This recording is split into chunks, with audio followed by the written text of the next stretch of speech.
आरती होती 4:30-5 बजे, उसमें फिर पहला फल का भोग ही लगता है ठाकुर जी को। क्यों? वन में हैं ठाकुर जी, वन में भोग लगा रहे हैं।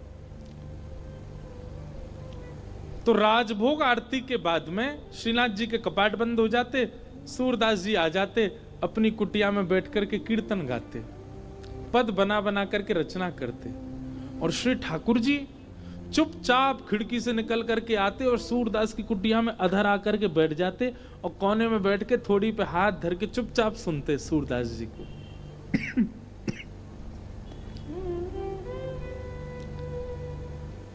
एक दिन ठाकुर जी जा रहे थे राजभोग आरती के बाद, इतने में श्री जी आ गई। कहां जा रहे हो? ठाकुर जी कहीं ना, ऐसे ही जा रहा हूं डोलवे। नहीं नहीं सांची बताओ कहां जा रहे हो? ठाकुर जी बोले कहीं ना, एक भक्त है वहां के पास जा रहा हूं। श्री जी बोली मैं चलूंगी फिर तो।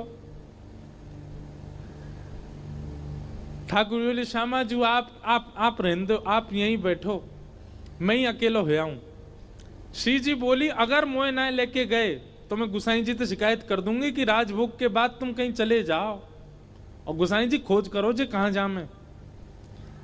ठाकुर जी बोले श्री जी आपके चरणों में प्रणाम करूं, आप मेरे संग चल दो, पर गुसाई जी तो शिकायत मत करियो मेरी, लेकिन एक बात को वचन दो। मैं बोल कहा उत्थापन आरती तो पहले आमेंगे हम दोनों वापस, मां रुकवे की मत करियो बात। आप बड़ी भोरी हो, बड़ी सहज हो, और वैष्णव चाहे कितनों दीनहीन हो, कितनों भाववार हो, वहां पे कृपा करवे की मत सोच लियो।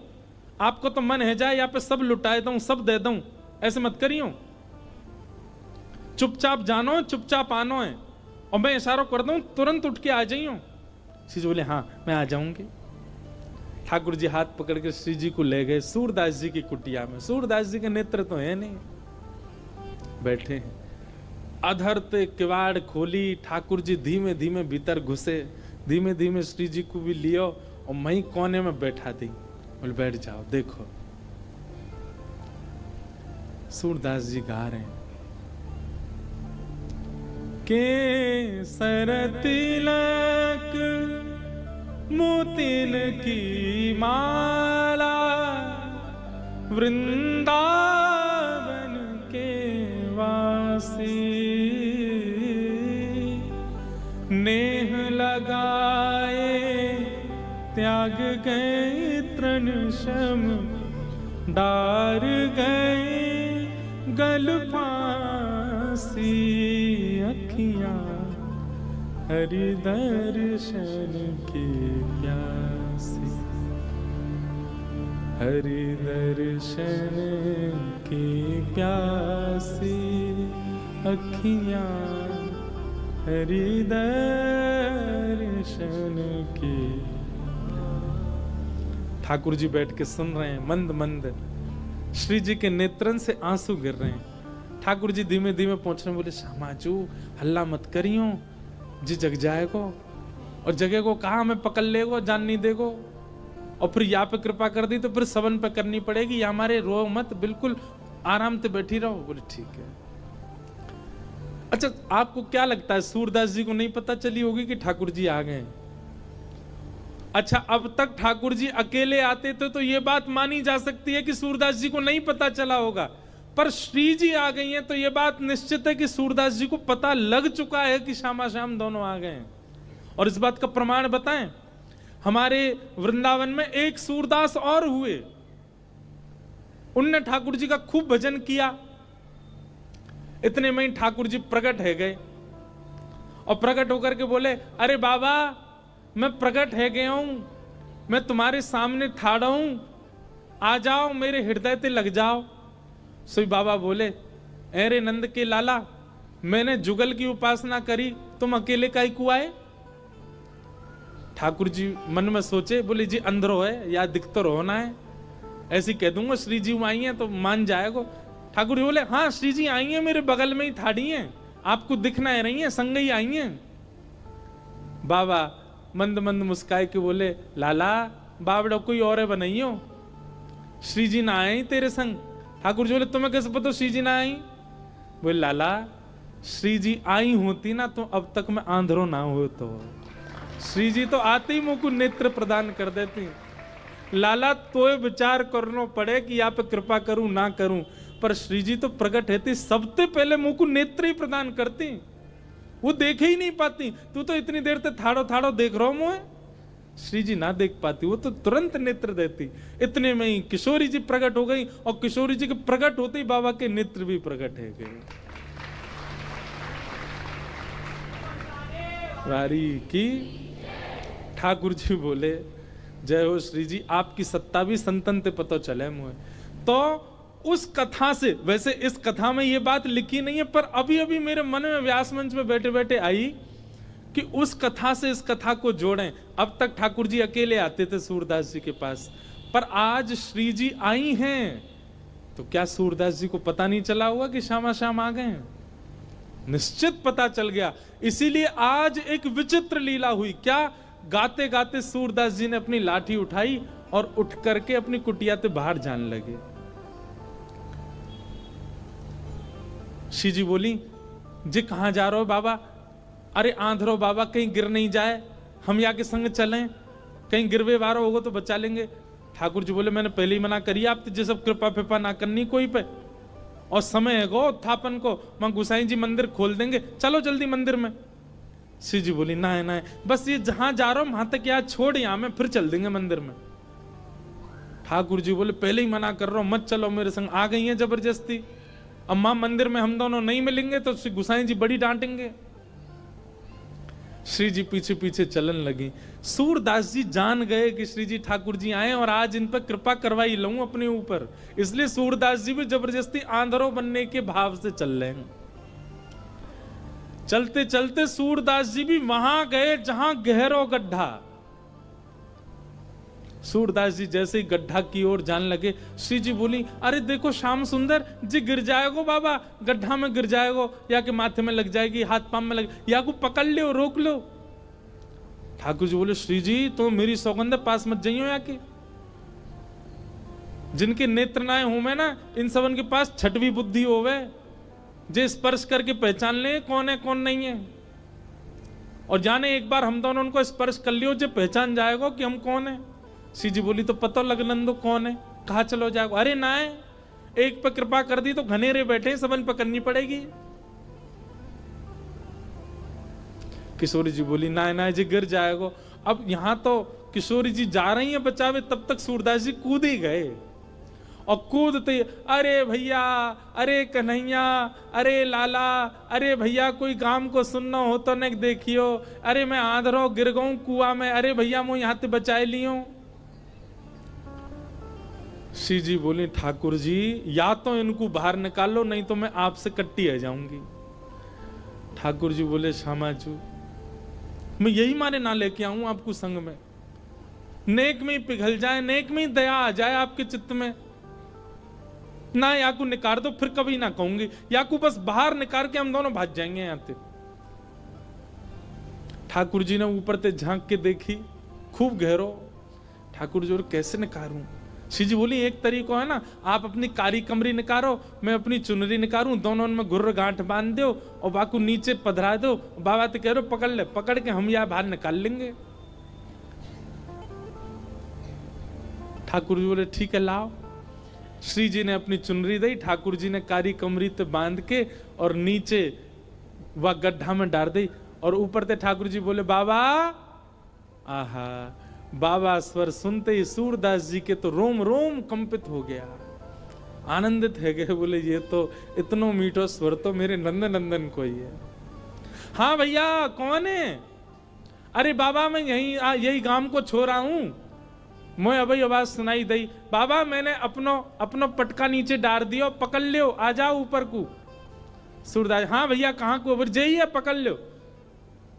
सूरदास जी ने जैसे ही पकड़ी और पकड़ करके महाराज जैसे ही अपने मुख के पास लियो तो इत्र की सुगंधी, आज सुबह श्रृंगार दर्शन में गुसाई जी ने जो इत्र को फोआ दियो वही की सुगंधी और पटका की सुगंधी मिल रही है। मानो सूरदास जी को और पता चल गई ये तो श्याम सुंदर ही है, और श्री जी पहले ही मिल चुकी है। या को मतलब ये है कि सूरदास जी को दिख तो रहो है, बस कृपा लीला कर रहे हैं श्याम सुंदर के संग।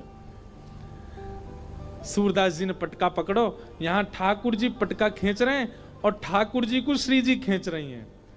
श्री जी ठाकुर जी को खींच रही हैं, ठाकुर जी पटका को खींच रहे हैं और पटका पकड़ के सूरदास ऊपर आ रहे हैं। कैसी कृपा सूरदास के ऊपर। सूरदास जी मन मन सोच रहे हैं, बोले आज ये कहीं निकल के नहीं भाग जाए मेरे हाथ से। और ठाकुर जी क्यों लग रही, बाबा जैसे ही निकले हम भागे यहाँ थे। सूरदास जी जैसे ही बाहर आए, बाहर आते ही सूरदास जी ने ऐसा नाटक किया जैसे उन्हें ठोकर लग गई, और ठोकर लगते ही जैसे ही गिरन लगे ठाकुर जी की ओर, ठाकुर जी तो किनारे है गए, श्री जी के चरणन में जाके गिरे सीधे और चरण पकड़ लिए कस के। अब जैसे ही चरण पकड़े सूरदास जी ने, ठाकुर जी ने श्री जी को हाथ पकड़ करके जोड़ते खींची तो सूरदास जी के हाथ में किशोरी जी की नूपुर रह गई। और किशोरी जी को लेके ठाकुर जी भाजे, वो जल्दी चलो बाबा पकड़ ले को। सूरदास जी बोले अरे भैया कहां को चलोगो, अरे कौन सा रे भैया, कौन ने निकारो में। ठाकुर जी चिल्लाते जा रहे हैं, बाबा मैया बुला रही है फिर आऊंगो। थोड़ी दूर जाके श्री जी बोली, ठाकुर जी मेरे एक नूपुर है, दूसरा नूपुर मिलना है रो। ठाकुर जी बोले दूसरा ले आऊंगो, अब चलो जल्दी। अरे ना है वो सामान्य नहीं है, इंद्र ने समर्पित कियो, वो कौन से हाथी के दांतन से बनो भयो नूपुर है, और मेरो बड़ो प्रिय नूपुर है, मुकु तो अभी चाहिए। ठाकुर जी बोले अब ढूंढवे कहां जाऊं बाकू, वहीं चलो बाबा के पास ही पड़ो होगो, बाबा ने मेरे पामन में गिर गो है सके तब खुल के गिर गो हो। ठाकुर जी लौट के आए, खूब कह दी श्री जी दूसरो दिलाए दूंगो, ना मुंह तो वही चाहिए। वास्तव में तो ये श्री जी और सूरदास जी की आपस की मिली भगत है। ठाकुर जी तो बीच में आनंद दिल ले रहे हैं, ठाकुर जी को तो बीच में परेशान किए जा रहा हो, आनंद तो श्री जी और सूरदास जी ले रहे हैं। ठाकुर जी कहे बाबा अरे भैया तू आगो, अरे मैं जो कह रहा हूं मेरी एक सखी आई संग में, बाको नूपुर यहीं गिर गो, आपने देखो। सूरदास जी अपने बगल में दबा के बैठे। सूरदास जी बोले ना है लाला, मैंने तो ना है देखो।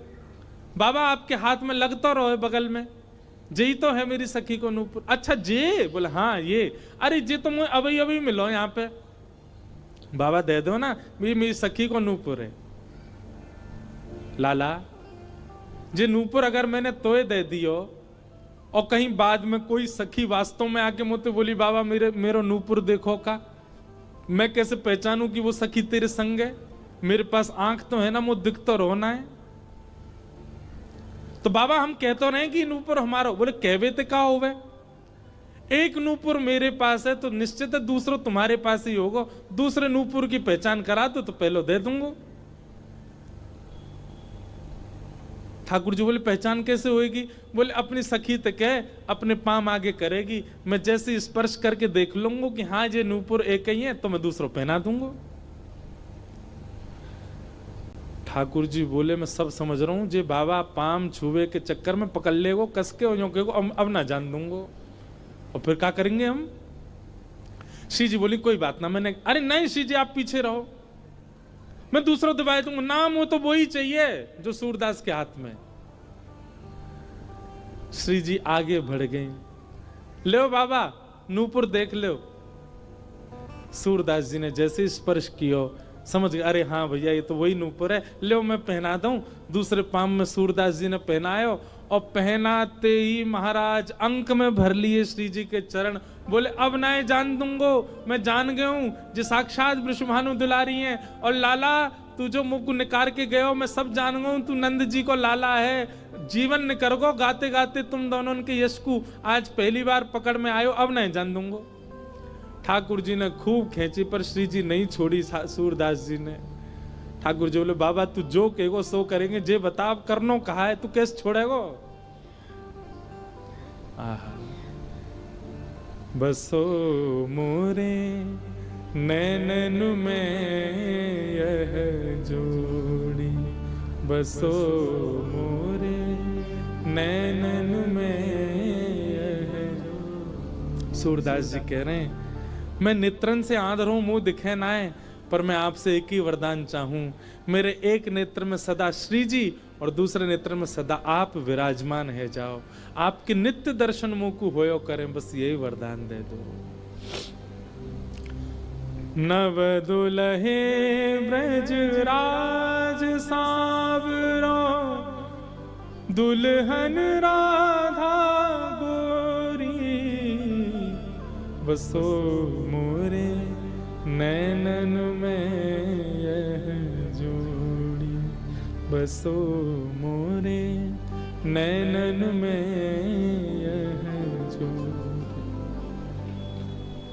प्रिया प्रियतम दोनों ने युगल रूप में खड़े है करके सूरदास जी के नेत्रन पे हाथ धर दिए और कही सूरदास खोल के देखो। आज सूरदास जी ने पहली बार नेत्र खोले और श्यामा श्याम के युगल प्रत्यक्ष दर्शन उनको है गए। रोम रोम को दर्शन कियो, एक एक अंग को दर्शन कियो, घूम घूम के परिक्रमा लगाई दोनों की और फिर दोनों से प्रार्थना करिए बस एक वरदान दे दो। कहा मुझे फिर से अंधो बना दो, अब आप दोनों दिख गए, अब दुनिया में और कोई को नहीं देखना है। ये जो सूरदास जी के साथ घटना हुई ये क्या है? ये रास है। सूरदास जी जब तक पद गा रहे हैं, जब तक पद बना रहे हैं, निर्माण कर रहे हैं, वो सब रस है, पर उनके रस से प्रसन्न होकर के जब ठाकुर जी कृपा करने उनके पास आ गए, यही रास है। हम सब रस में व्यवस्थित हैं, हम सबकी स्थिति अभी रस में है, पर हमारा रस रास में परिवर्तित होना चाहिए और उसके लिए रस को सुंदर बनाना पड़ेगा। रस इतना सुंदर कर लो। देखो मैं एक बात कहूं भैया, हम सब गुल्ला हैं, भक्ति को रस जादना हमारे भीतर भर गयो, हम कहा बन जाएंगे? रसगुल्ला। और जादना रसगुल्ला बन गए भाई जना ठाकुर जी हमारा भोग लगा लेंगे। हम सब गुल्ला हैं, बस रस की कमी है। ये भक्ति को रस, ये भाव को रस, ये प्रेम को रस अपने अंदर जितनो है सके भर लो, या गुल्ला को रस से युक्त कर लो। जादना ये रसगुल्ला बन गए, ठाकुर जी आकर के भोग लगाएंगे और वही भोग की प्रक्रिया ही रास है। गोपियां कहती हैं मैवं विभोरहति भवान गदितुम नृशंसम संत्यज्य सर्व विषयां स्तव पाद मूलम भक्ता भजस्व दुर्वग्रहमात्यजास्मान देवो यथादि पुरुषो भजते मुमुक्षु।